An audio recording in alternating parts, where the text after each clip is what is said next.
ใจเย็นโอ้ปวดมือถือเวลาเบิ่งนี่ตายเลยนี่น่ะโทรศัพท์ฮานี่ก็ฮ้อนซ่ากะซ่าอีจักสิโทรมาอีกต่อนี่บุเจ้าก็จุสิ่งจังเลยนะครับเกมอยู่ซิเกมนะขั้นตายยังเริ่มใหม่ใดแต่ความรู้สึกดีๆที่เสียไปนะมันกลับมาเริ่มใหม่ยะ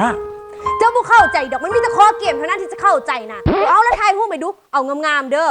สิเอาไปอวดหมู่เงียบอ่ะป๊าดโถเอามือลงตีนห่านคือมันขี้ร้ายแท้มาสัจจิไทยไหมบ่โอ้ยแบตเมื่อซะมาเบิ่งอย่างต่อนี้วะจะสิไปใส่ละไปไว้เอาไปไว้อ้าว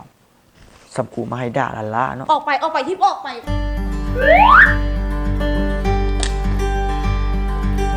ฮัลโหลเสียงลงก็ไปคือว่าคอยแท้ยัดเสียงดังรบกวนเจ้าเดี๋ยวนี้จะมีความลับกับคอยวะเรียกค่อยดีนะบ่ได้มีหยังอ้าว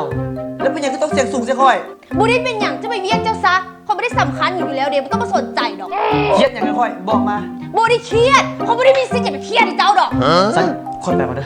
อไปโลดไปแล้วไม่ต้องกลับมาเด้อรีบไปบ่นี่ไปเลยคนเป็นบ่ดีเองแหละ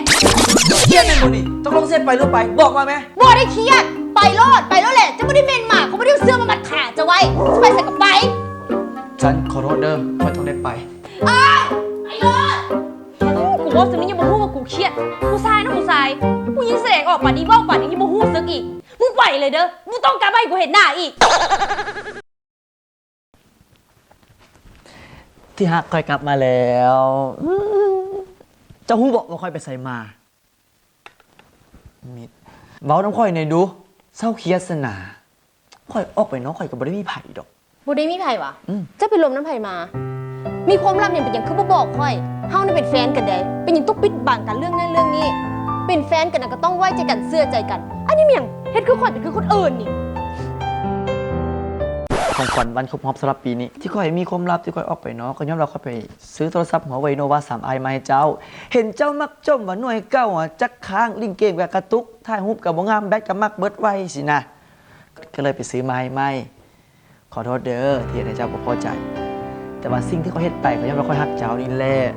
และก็ขออยากให้ปีนี้นะเป็นปีที่พิเศษสำหรับพวกเรา2คนแต่ก็พิเศษกว่าทุกปีนะว้าวกำลังอยากได้รุ่นนี้อยู่พอดีเลยมาสิแกก็ให้นี่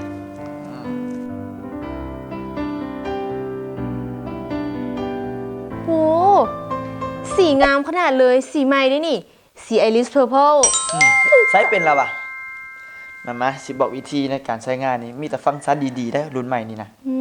หนึ่งมาจะเป็นกล้องที่มาพร้อมกับระบบ AI ที่สามารถตรวจสอบสแกนวัตถุสิ่งของซึ่งระบบจะประมวลผลสีสันของภาพโดยอัตโนมัติถ้าว่าเราถ่ายคนระบบก็จะบอกว่าเป็นคน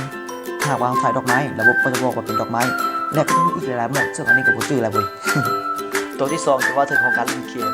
แบตนี่ทนเพราะในเครื่องนี้มาพร้อมกับ GPU Turbo ที่จะช่วยในการเล่นเกมนั้นบ่มีวันสะดุดและยังมาพร้อมกับในความจำ128 GB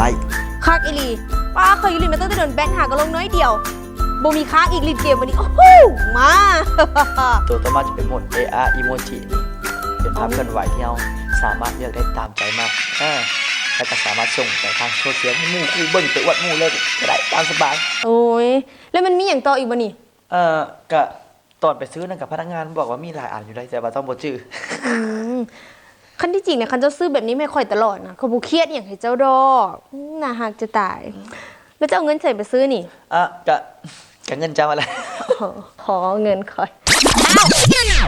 โอ้ยหาขั้นตามขั้นป่อนเนาะเงินกับเงินกุดแท้แต่กะยาเถอะงามรุ่นนี่อยากได้